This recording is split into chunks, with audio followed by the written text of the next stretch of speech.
Hello guys, welcome back to my channel drama series. पिछले episode की कहानी आपको पिछले वीडियो में बता चुकी हूँ, जिसका लिंक आपको मेरे वीडियो सेक्शन में मिल जाएगा। पिछले एपिसोड में हमने देखा था कि शाहरुख के पापा को अनाबंदी कुछ ठीक नहीं लगती और उन्हें लगता है कि अनाबंदी में कुछ न कुछ तो प्रॉब्लम जरूर है। और शाहरुख के पापा ये बात शाहरुख की माँ को भी बताते हैं, पर शाहरुख की माँ इस बात पर ज्यादा ध्यान नहीं देती। आगे अनाबंदी शाहरुख से बात करने के लिए जाती है और उससे वो बात कर ही रही होती है कि तभी वहाँ पर रीचा आ जाती है और अनाबंदी को कहती है, तुम्हें दूसरों के बॉयफ्रेंड के सामने डोला करने में मजा आता है ना, लेकिन एक बात मैं तुम्हें क्लियरली बता दूं, शाहरुख मेरा बॉयफ्रेंड है, इसलिए इससे दूर रहो, समझी। तो नागरानी अनाबंदी कहती है, तुम्हारी आदत आज भी नहीं बदली, तुम अब भी वैसी हो जैसी तुम पहले थी। तुम अब भी इनसिक्योर फील करती हो, तुम्हें लगता है जो भी लड़की तुम्हारे बॉयफ्रेंड के साथ बात करेगी वो उसे तुमसे छीन लेगी, इसलिए तुम इतना इनसिक्योर फील करती हो ना। तो रीचा कहती है, तुम ऐसी बातें कर रही हो जैसे तुम मेरे बारे में सब कुछ जानती हो, क्या तुम कोई ज्योतिषी हो।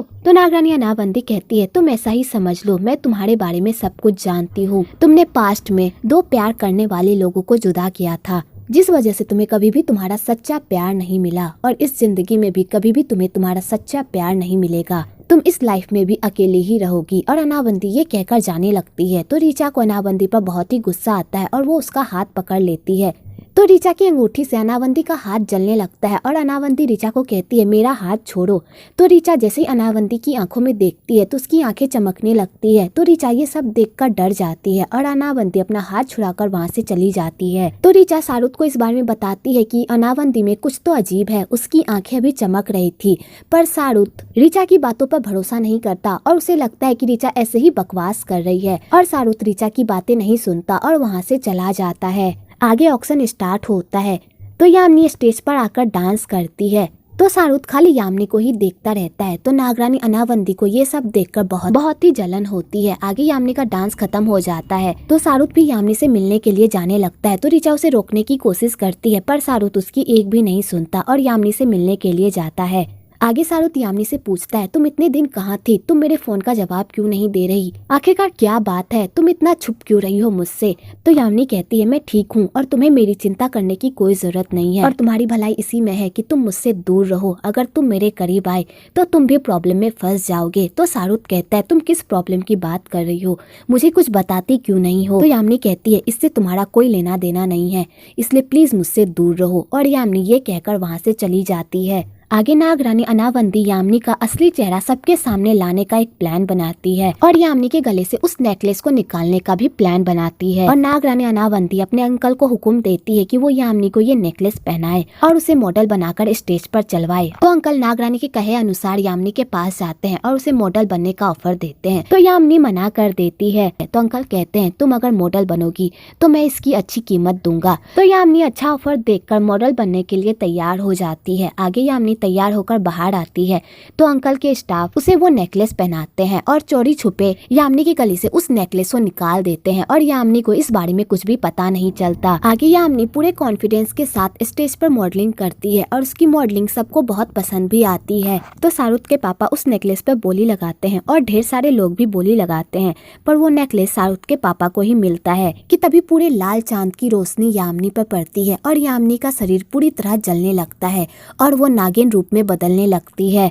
तो यामिनी टेंशन में आ जाती है और वो घबरा भी जाती है कि अब वो क्या करेगी। अगर वो इन लोगों के सामने नागिन बन गई तो उसका क्या होगा।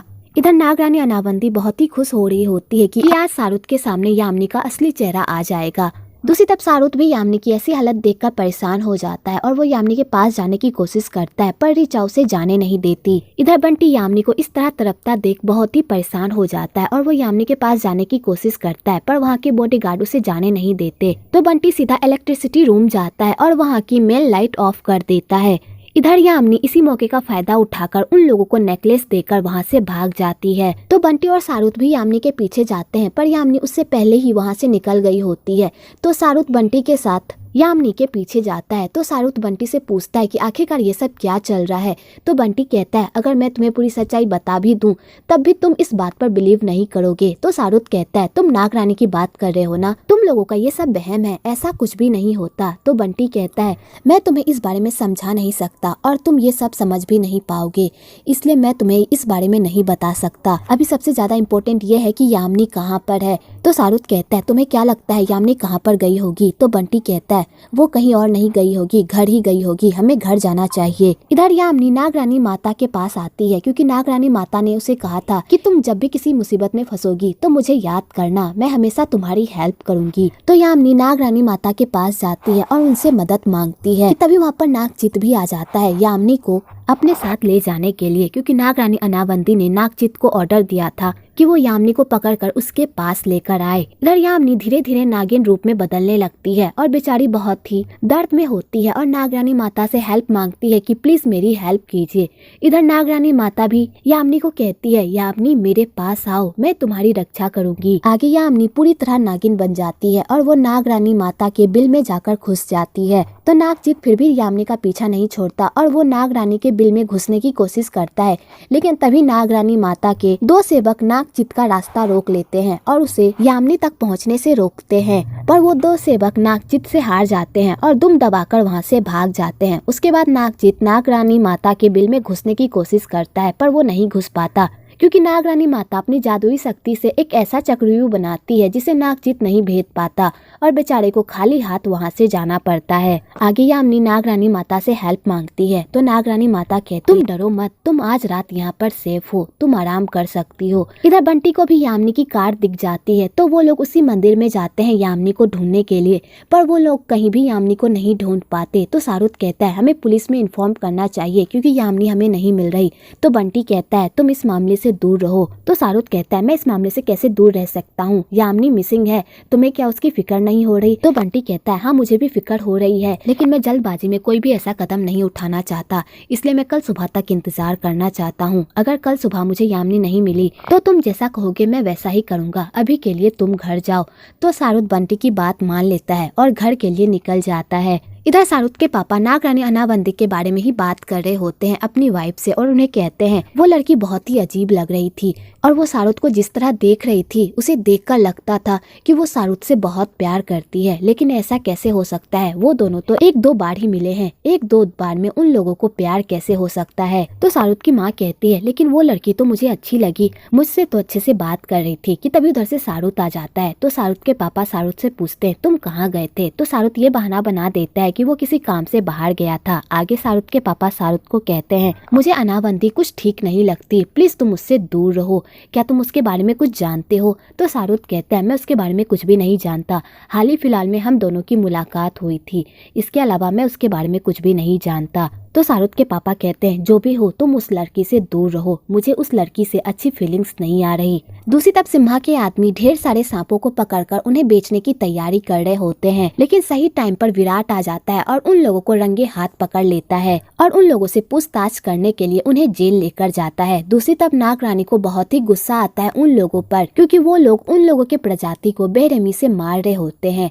तो नागरानी उन बंदों को सबक सिखाने के लिए जेल में ही उन्हें जान से मार डालती है। अगले दिन ये न्यूज आग की तरह फैल जाती है। तो रीचा भी इसी केस पर काम कर रही होती है और वो विराट से हेल्प मांगती है कि वो उसे इस केस के बारे में कुछ बताए, पर विराट उसे कुछ भी नहीं बताता और यहाँ पर इन दोनों में नोकझोंक होने लगती है। इधर यामिनी को जब होश आता है तो वो अपने इंसानी रूप में रहती है, तो उसे बहुत ही खुशी मिलती है और वो नागरानी माता को प्रणाम करके वहाँ से जाने लगती है। कि तभी वहाँ पर उसकी मुलाकात बंटी से हो जाती है। तो बंटी कहता है तुम ठीक हो ना, कल रात तुम कहाँ पर थी? तो यामिनी कहती है मैं घर जाकर तुम्हें बताऊंगी। आगे यामिनी घर जाकर बंटी को सारी बात बताती है। तो बंटी ये सब सुनकर तो पूरी तरह शॉक्ड हो जाता है और यामिनी से पूछता है आखिरकार नागरानी को तुमसे क्या दुश्मनी है? वो तुम्हारे पीछे हाथ धोकर क्यों पड़ी है? ऐसा तुमने पास्ट में कौन सा कांड किया था जिस वजह से नागरानी ने तुम्हें ये श्राप दिया? तो यामिनी कहती है मुझे भी नहीं पता कि आखिरकार मैंने ऐसे कौन से पाप किए थे जो मुझे उसकी इतनी बड़ी सजा मिल रही है। मैं नागिन नहीं बनना चाहती, मैं इंसान बने रहना चाहती हूँ। कि तभी वहाँ पर शाहरुख आ जाता है। तो यामिनी बंटी को कहती है मैं इससे नहीं मिलना चाहती,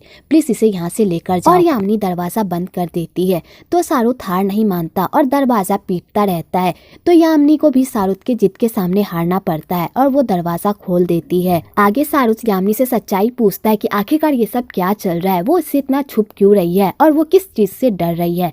पर यामिनी शाहरुख को कुछ भी नहीं बताती। तो बंटी शाहरुख को कहता है अगर यामिनी तुम्हें नहीं बताना चाहती तो तुम उसे फोर्स मत करो, जब उसका मन होगा वो तुम्हें सारी सच्चाई जरूर बताएगी, अभी के लिए तुम घर जाओ। तो शाहरुख जाने से पहले यामिनी को अपने सपने के बारे में बताता है कि वो हमेशा सपने में उसे ही देखता था। पता नहीं हम दोनों का कौन सा नाता है, लेकिन मैं हमेशा तुम्हारी तरफ अट्रैक्ट होता रहता हूँ। लेकिन तुम मुझे अपने आप से दूर करती रहती हो। लेकिन तुम याद रखना, चाहे तुम मुझे अपने आप से कितना भी दूर कर लो, मैं तुम्हारा पीछा नहीं छोड़ूंगा और ना ही तुम्हारी फिक्र करना छोड़ूंगा। ये लो तुम्हारा ताबीज मुझे हॉल में मिला था। और सारुत यामिनी को वो ताबीज देकर वहाँ से चला जाता है। आगे यामिनी वो ताबीज पहन लेती है और उस ताबीज को देखने लगती है, जिस वजह से वो सपने में चली जाती है, जहाँ पर उसकी मुलाकात नागरानी अनावंती से होती है। तो यामिनी पूरी तरह डर जाती है। तो नागरानी अनावंती कहती है, चाहे तुम कुछ भी कर लो, तुम मेरे श्राप से नहीं बच सकती। तुम्हें किसी भी हालत में नागिन बनना ही होगा। तब मैं देखूंगी कि राजकुमार चाइवोंग जब तुम्हें नागिन बनता देखेंगे, क्या तब भी वो तुमसे प्यार कर पाएंगे। तो यामिनी कहती है, आखिरकार ये राजकुमार चाइवोंग कौन है और तुम मुझे किस पापों की सजा दे रही हो। तो नागरानी अनावंती कहती है, तुम जैसे इंसान हमेशा अपने पापों को भूल जाते हैं। तुम्हारी वजह से मुझसे राजकुमार चाइवोंग दूर हुए थे, तुम्हारी ही वजह से उन्होंने मुझे धोखा दिया, लेकिन मैं तुम्हें नहीं छोड़ूंगी। तो यामिनी नागरानी के सामने भीख मांगने लगती है और हाथ जोड़कर कहती है, मुझे नहीं पता कि मैंने आपके साथ क्या किया था, लेकिन मैं उन सारी गलतियों की तुमसे माफी मांगती हूँ। प्लीज मुझे छोड़ दो, प्लीज मुझे नागिन मत बनाओ, मैं इंसान ही बने रहना चाहती हूँ। अगर पास्ट में मुझसे कोई गलती हो गई थी, प्लीज उसके लिए मुझे माफ कर दो, प्लीज मेरा पीछा छोड़ो। तो नागरानी अनावंती इस बात पर स्माइल करती है और कहती है, चाहे तुम नाक रगड़ लो, मैं तुम्हारा पीछा नहीं छोड़ूंगी। तुम लोगों ने जो मेरे साथ किया है, तुम्हें उन सब की सजा मिलेगी और तुम नागिन जरूर बनोगी। कि तभी यामिनी का सपना खत्म हो जाता है और यामिनी इस बारे में बंटी को बताती है। तो बंटी ये सब सुनकर तो पूरी तरह हिल ही जाता है और उसे समझ में नहीं आता आखिरकार वो कैसे रिएक्ट करे। तो यामिनी कहती है, ये श्राप मेरा कभी भी पीछा नहीं छोड़ेगा, वो मुझे नागिन बनाकर ही छोड़ेगी। और यामिनी पैनिक करने लगती है। तो बंटी कहता है, अगर तुम पर श्राप है तो इसे हटाने का कोई ना कोई हल जरूर होगा, हमें उस हल को ढूंढना चाहिए। अगर इस श्राप से बचना नामुमकिन है तो इससे बचने का कोई ना कोई रास्ता जरूर होगा, हमें उसे ढूंढना चाहिए। आगे कमिश्नर विराट से इस केस की जानकारी मांगते हैं। तो विराट उन लोगों को बताता है कि उन 3 बंदों के शरीर में पॉइजन मिला है, लेकिन पता नहीं चल रहा आखिरकार उन तीनों की मौत कैसे हुई। तो कमिश्नर कहते हैं, ये केस बहुत ही गंभीर है, इसलिए तुम्हें इसे अच्छे से हैंडल करना होगा। आगे विराट सारुत की हेल्प मांगता है और उसे वो बॉडीज दिखाता है और कहता है, तुम्हें इस बॉडीज को देखकर क्या लगता है कि इनके साथ क्या हुआ होगा। तो सारुत कहता है, इन बॉडीज को देखकर लग रहा है कि सांप ने इन्हें उछल उछल कर काटा है और इनके जख्मों को देखकर लगता है इनकी ये हालत सांप की वजह से हुई है। तो विराट कहता है, तुम कैसी बातें कर रहे हो, मेरे पास सीसीटीवी फुटेज है पर उसमें कुछ भी क्लियर नहीं दिख रहा, लेकिन उसमें कोई भी सांप नहीं दिख रहा। तो सारुत जब वो फुटेज देखता है तो उसे भी कुछ समझ में नहीं आता, क्योंकि उसमें नागरानी ने अपने जादू से इस तरह उन लोगों को मारा होता है कि कुछ भी क्लियर नहीं होता और सारुत और विराट के समझ में कुछ भी नहीं आ रहा होता है। आगे नागरानी भी वहाँ पर टपक पड़ती है ऑफिसर विराट से बात करने के लिए और वो दोनों बात कर ही रहे होते हैं कि तभी वहाँ पर ऋचा भी टपक पड़ती है और यहाँ पर इन दोनों में कोल्ड वार होने लगता है, क्योंकि ऋचा को लगता है कि नागरानी अनावंती उसके बॉयफ्रेंड को उससे छीन लेगी। इसी बात को लेकर दोनों में गर्मा गर्मी होने लगती है, पर नागरानी अनावंती ऋचा को उल्टा जवाब देकर वहाँ से जाने लगती है। तो ऋचा नागरानी अनावंती के पीछे जाती है और अपने जादुई अंगूठी से उसका हाथ कस के पकड़ती है। तो नागरानी का हाथ पूरी तरह जलने लगता है और ऋचा ये सब नोटिस करती है और ऋचा नागरानी की सच्चाई सारुत के सामने लाने ही वाली होती है कि उससे पहले ही नागरानी वहाँ से भाग जाती है। तो ऋचा सारुत को बताने की कोशिश करती है कि वो लड़की जैसी दिख रही है वैसी बिल्कुल भी नहीं है, वो इंसान नहीं है बल्कि चुड़ैल राक्षस या कोई नागिन है। पर सारुत ऋचा की बातों पर भरोसा नहीं करता, उसे बस ये लगता है कि ऋचा जेलस फील कर रही है, इसलिए वो ये सब बक रही है। वेल आगे नागरानी अपने बदले के लिए क्या क्या गुल खिलाती है और वो सारुत और यामिनी की लाइफ में क्या क्या प्रॉब्लम्स खड़ी करती है, वो आपको आने वाले एपिसोड में पता चलेगा। अगर आपको ये वीडियो पसंद आई हो तो एक लाइक जरूर करें और अगर आपने अभी तक मेरे चैनल को सब्सक्राइब नहीं किया है तो जल्दी से मेरे चैनल को सब्सक्राइब कीजिए और हाँ, बेल आइकन को दबाना बिल्कुल भी मत भूलिएगा ताकि आप मेरे वीडियोस की अपडेट मिलती रहे।